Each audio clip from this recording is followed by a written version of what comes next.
যে কালকে তুমি ওর বাচ্চার সাথে কি কি করেছো? এই, তোকে কতবার বারণ করেছি না যে ওকে নিয়ে আমাদের বাড়িতে আসবি না?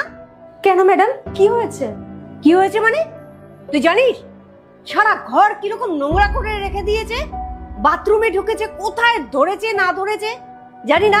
তোরা ওই স্নান করিস না, হাত পাত ধুস কিনা জানি না। আর কোনোদিন যেন ওকে আমাদের এই বাড়িতে না দেখতে পাই।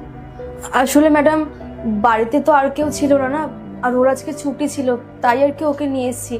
ও ঘরে একা কি করে থাকবে? তা এটা কি ধর্মশালা নাকি? হ্যাঁ, যে তুই এখানে নিয়ে চলে আসবি? শোন, মাথায় রাখবি, এ বাড়িতে যদি কাজ করতে হয় ওকে আর এ বাড়ির চারপাশে যেন না দেখতে পাই। যা।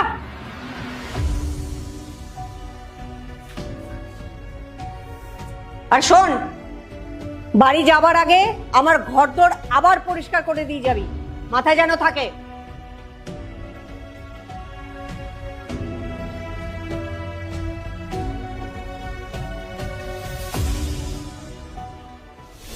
মা এত বছর ধরে আমাদের এখানে কাজ করছে।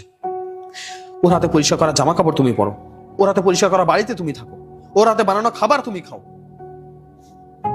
আর সেদিন ওকে কত কিছু না বললে। ওরা নোংরা, ওদের হাত নোংরা, ওদের শরীর নোংরা, ওরা নোংরা অবস্থায় থাকে। ওর বাচ্চার সামনে ওকে কত ভাবে না অপমান করলে, এমনকি বাচ্চাটাকে পর্যন্ত তুমি অপমান করলে।